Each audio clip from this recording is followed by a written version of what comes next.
एक गांव में एक घमंडी राजा रहता था। वो राजा इतना धनवान था, विश्वास नहीं करोगे कि वो किसी देश को भी खरीद सकता था। तो आप समझिए उस राजा के पास कितना पैसा होगा, अंदाजा लगा सकते हो आप। इतना पैसा था कि वो किसी देश को भी खरीद सकता था। तो अंदाजा आप लगाइए कि उसके पास कितना पैसा होगा। लेकिन उसके पास पैसे के साथ साथ घमंड भी था, जो कि किसी व्यक्ति में नहीं होना चाहिए। और उसका घमंड कुछ अलग प्रकार का था। उसका घमंड कैसा था मैं आपको बताता हूँ। उस राजा के पास इतनी प्रजा रहती थी और वो प्रजा राजा से उम्मीद रखती थी। जब कोई राजा होता है तो प्रजा उम्मीद ही रखती है। तो राजा के यहाँ काम करती थी और दो पैसे भी मिल जाते थे, उनका घर चल जाता था। लेकिन उसका घमंड कैसे अलग प्रकार का था ये मैं आपको बताता हूँ। किसी प्रजा या किसी उसके मंत्री के यहाँ अगर शादी हुआ करती थी ना, तो उस राजा के उसकी शादी में, जिसके यहाँ शादी होती थी, उसके यहाँ निमंत्रण आता था राजा को कि राजा साहब आज हमारे यहाँ शादी है और आपको पधारना है। तो वो राजा करता क्या था, वो राजा शादी में न जाके अपने जूतों को पहुंचा देता था किसके घर, जिसके घर शादी होती थी, जिसका निमंत्रण आता था। और ऐसा नहीं है, उस राजा के पास किसी भी चीज की कमी हो, जब उसके पास इतनी बेशुमार दौलत थी कि वो किसी देश को खरीद सकता था, तो उसका बंगला जो किला था ना, उसके यहाँ मतलब बहुत पार्ट में बना हुआ था। जैसे पहले अंदर घुसते हैं तो एक बाउंड्री, फिर थोड़ा सा अंदर और जाइए आप तो एक बाउंड्री, थोड़ा सा अंदर और जाइए एक बाउंड्री, तब जाके अंदर राजा मिलते थे किसी से। तो राजा की क्या सोच थी कि हम किसी के यहाँ नहीं जाएंगे, सिर्फ शादी में हमारे जूते चले जाएंगे। तो राजा साहब पहुंच गए। तो भाई जिसके यहाँ शादी हुआ करती थी, राजा के पास निमंत्रण जाता था। राजा के पास जब निमंत्रण जाता था ना, तो राजा साहब के जूते चले जाते थे। भाई राजा के जो वजीर थे ना, वो जूते ले जाके और जिसके यहाँ शादी थी उसके यहाँ जूते रख देते थे।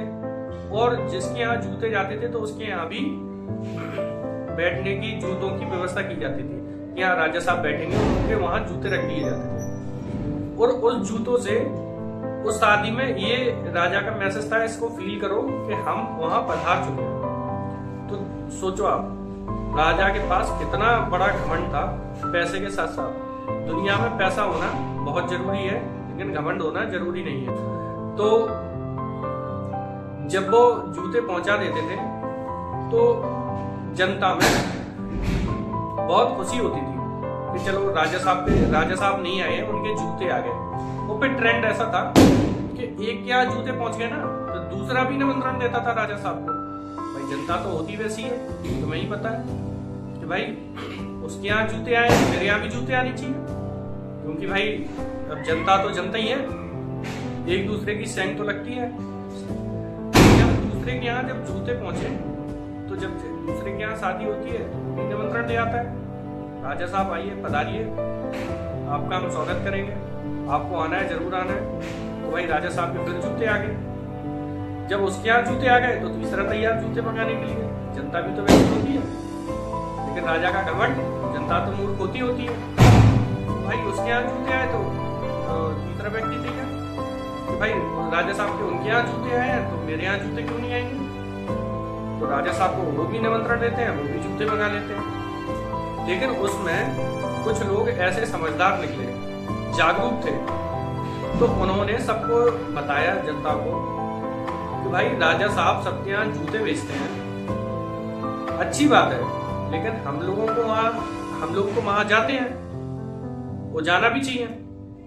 तो भाई सबने ऐसी प्लान बनाया, पहले सबको इकट्ठा किया और उसके बाद राजा के एक लड़के की एक शादी थी। राजा के एक लड़के की शादी थी और जिनका वो एक इकलौता पुत्र था। जब राजा के यहाँ शादी हो रही थी और पूरी उसकी जनता को निमंत्रण भेजा, राजा साहब ने भेजा, भाई राजा साहब के लड़के की शादी है, आना है, थोड़ा काम वाम भी देखना है। और मतलब जो राजाओं के काम होते हैं वो उसने करवाए सब। मैसेज पहुंचवाया जनता के पास कि भाई आना है, पीना है और काम भी करना है। क्योंकि राजा के यहाँ जो जनता जाती थी वो तो खाने के साथ साथ काम भी करती थी राजा साहब का। वही राजा के यहाँ बहुत दूर दूर से और अलग अलग देशों से और भी राजा आए। तो वही राजा साहब बहुत प्रसन्न हुए कि भाई हमारे यहाँ तो इतनी जनता आने वाली होगी और काम भी बढ़िया होगा, हमारा स्वागत भी बढ़िया होगा, और भी जिस देश से लोग आएंगे उनका भी स्वागत अच्छा होगा। तो जब राजा साहब के यहाँ जूतों का ढेर लगना स्टार्ट हुआ तो राजा साहब को पता नहीं लगा। राजा साहब इंतजार कर रहे थे कि मेरी जनता आने वाली होगी, काम भी करेगी और निमंत्रण में भी आएगी। तो उस टाइम क्या हुआ, जनता से पहले और देशों के राजा पधारने लगे।